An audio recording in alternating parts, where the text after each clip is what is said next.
Hello everyone, আমি দেবপ্রিয়া। আমার নতুন একটি ব্লগে তোমাদের অনেক অনেক স্বাগত। আশা করি সবাই খুব ভালো আছো, আমরাও ভালো আছি। তো নরওয়ে ট্রন্ডহেইম শহরে আজ আমাদের প্রথম দিন। আগের ব্লগেই দেখেছো আমরা জাস্ট পৌঁছেছি, তো এয়ারপোর্ট থেকে স্টেশনে এসে ট্রেন নিয়ে সিটি সেন্টারে যাচ্ছি। আর এখানে সবথেকে কনভিনিয়েন্ট যাতায়াতের উপায় হচ্ছে ট্রেন। আর এখানকার ট্রেন স্টেশনগুলো না দেখো খুব ছোট, যেরকম আমাদের ওখানে ছোট ছোট শহরের স্টেশনগুলো হয়। আর শহরটা এতটাই সুন্দর, দেখতে দেখতে আমরা পৌঁছে গেলাম আমাদের হোটেলে। এই ছিল আমাদের হোটেল, আর আমাদের হোটেলটা ছিল কমফোর্ট পার্ক হোটেল। তো চলো তোমাদের সাথে আমাদের রুমটা শেয়ার করে নিই। তো আমাদের ছিল ডাবল বেডের একটা রুম, এবং রুমটা কিন্তু সুন্দর এবং ছিমছাম। আর ইউরোপে আমি যতগুলো দেশ ঘুরেছি সব দেশেরই একটা বিশেষত্ব বলতে পারো, এরা খুব কম জায়গার মধ্যে সব কিছু খুব সুন্দরভাবে আটিয়ে দিয়ে খুব সুন্দর একটা ভাবে এরা থাকতে পারে।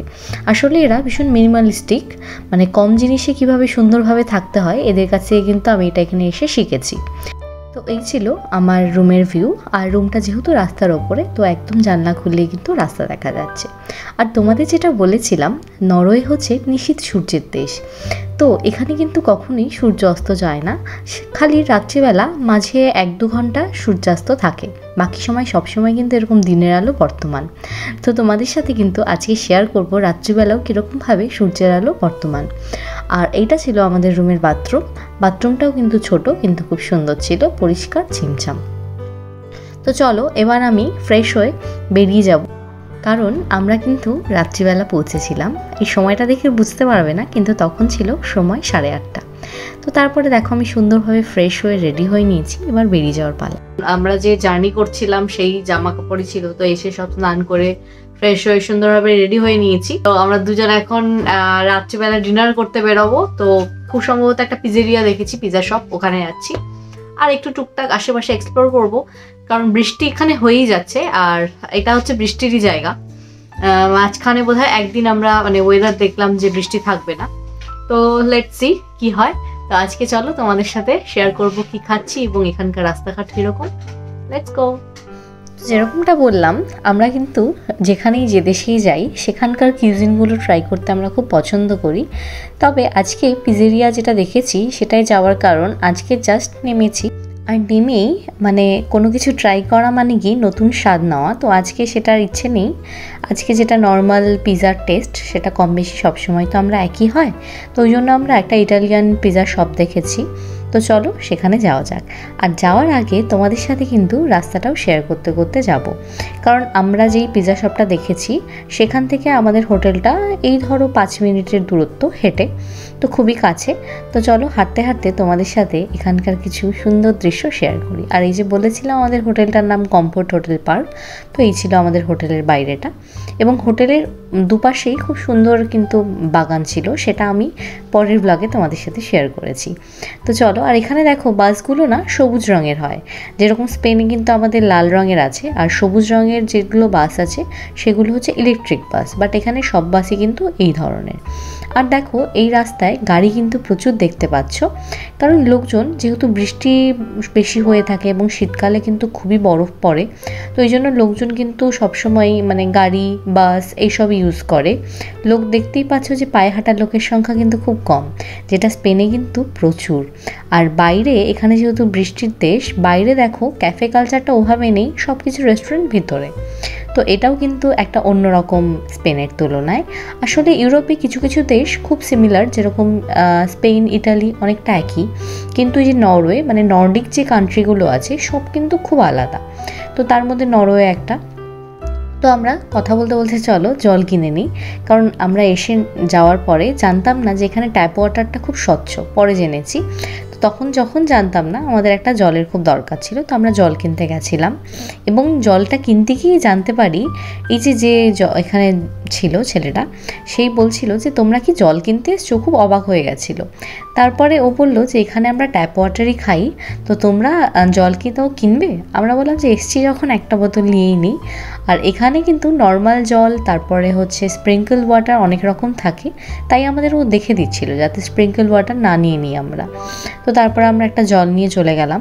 আর এই দেশটা না খুব কস্টলি, তাই জন্য হয়তো জলের দামও কিন্তু সাধারণত অন্য দেশের তুলনায় অনেক বেশি। তো এই জন্য হয়তো লোকে ট্যাপ ওয়াটারটা এত স্বচ্ছ, আর পাহাড়ি এলাকা যেহেতু, তাই ওই জলটাই সবাই খায়। তো কথা বলতে বলতে দেখো আমরা চলে এসেছি। এইটা ছিল আমাদের পিৎজা শপটা, নাপোলি। নাপোলি কিন্তু ইটালির একটা জায়গা, এবং নাপোলি পিৎজা কিন্তু খুবই বিখ্যাত। তো এটাও একটা ইটালিয়ান পিৎজা শপই ছিল। তো আমরা দেখেই এসেছি, কারণ ইটালিয়ান পিৎজা আমাদের খুব পছন্দ। তো শপটা ছিল, রেস্টুরেন্টটা ছিল রেস্টুরেন্টটা ছিল এরকম সুন্দর রাস্তার ধারে, এবং খুবই চুপচাপ একটা পরিবেশ। আর নরওয়েতে না লোকজন খুব শান্ত হয়, আর এখানে মানে সব জায়গায় একটা ওই কথা না বলার সাইন দেওয়া থাকে, যাতে লোকজন খুব চিৎকার চেঁচামেচি না করে। তো খুব শান্ত শহর, একটা শান্ত দেশ বলবো। তো যাই হোক, এখানে আমরা বলছিলাম যে অ্যাভেলেবেল আছে কি না, যদিও ফাঁকা ছিল, তবুও এখানে কি বেশিরভাগ রেস্টুরেন্টে না রিজার্ভ করে আসতে হয়। তো যাই হোক, আমাদের লাকটা ভালো ছিল, বললো যে না কোনো ব্যাপার নেই, তোমরা যেখানে ইচ্ছে সেখানে বসতে পারো। তারপর আমরা এখান থেকে মেনু নিয়ে নিয়েছিলাম।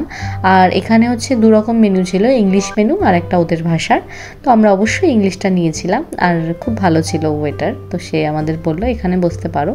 তো আমরা মেনু ডিসাইড করছিলাম, যেহেতু ইটালিয়ান এটা একটা রেস্টুরেন্ট, এখানে পিৎজা পাস্তা সব কিছুই অ্যাভেলেবেল ছিল, বাট আমাদের ইচ্ছে ছিল সেদিন পিৎজা খাবো। তো সেটাই আমরা দেখছিলাম কোন টাইপের পিৎজা খাওয়া যায়। তো চলো দেখে নেওয়া যাক কী কী ছিল অপশানস।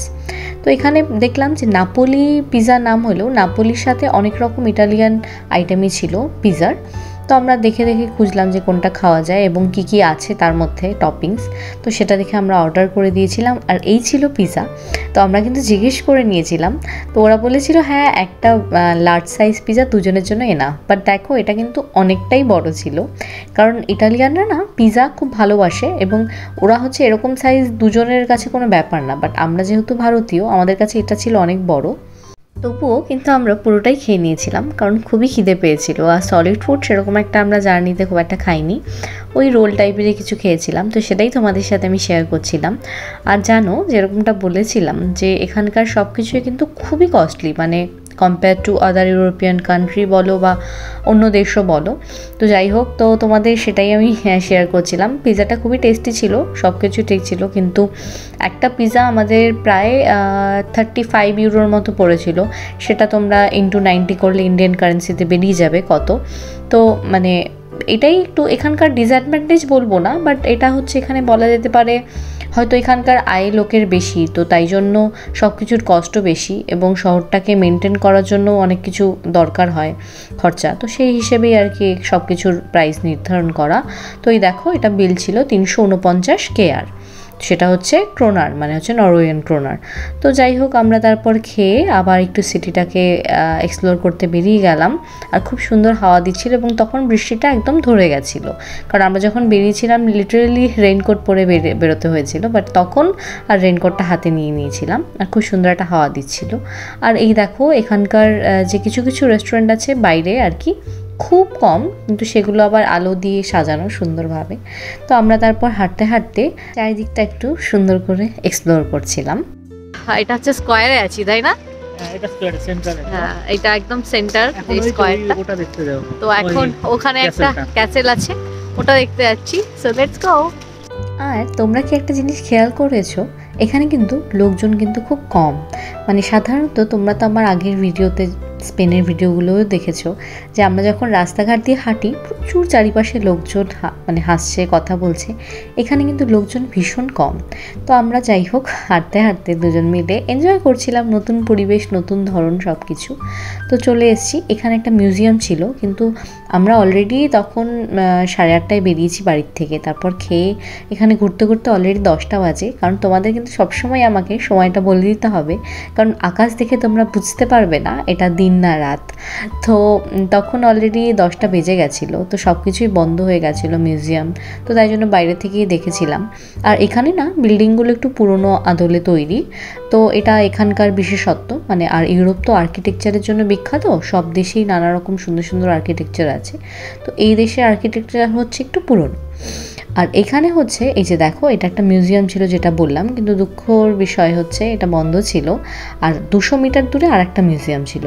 আর এখানে না এই যে এরকম মোড়ে মোড়ে এরকমভাবে লাগানো আছে, কোন দিকে কোনটা সেটা একটা এরকম তীর চিহ্ন দিয়ে বোঝানো। তো আমরা তারপর কথা বলতে বলতে ঘুরতে ঘুরতে চলে আসলাম। আর এটা না ক্যাসেল ছিল না, আমি ভুল বলেছি, এটা একটা মানে গির্জা ছিল। কারণ আমরা তো অতটা জানি না এখানকার কি বিষয়। তো এটা এসে তারপরে আমরা এখানে যে বাইরে বোর্ডে লেখা থাকে ওটা পরে বুঝতে পারলাম যে এটা একটা গির্জা ছিল, চার্চ আর কি। তো আমরা চারিপাশ দিয়ে ঘুরে দেখছিলাম। এটাও তো ভেতরে এখন যেতে পারবো না, কারণ অলরেডি রাত হয়ে গেছে এবং বন্ধ।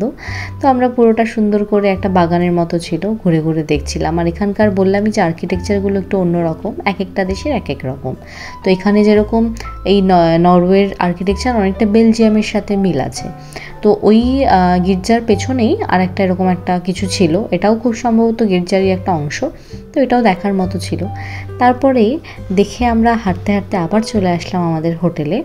আর তখনও কিন্তু একদম 11টা প্রায় বাজে, কিন্তু দেখো বাইরে তখন আলো কিন্তু একদম বর্তমান।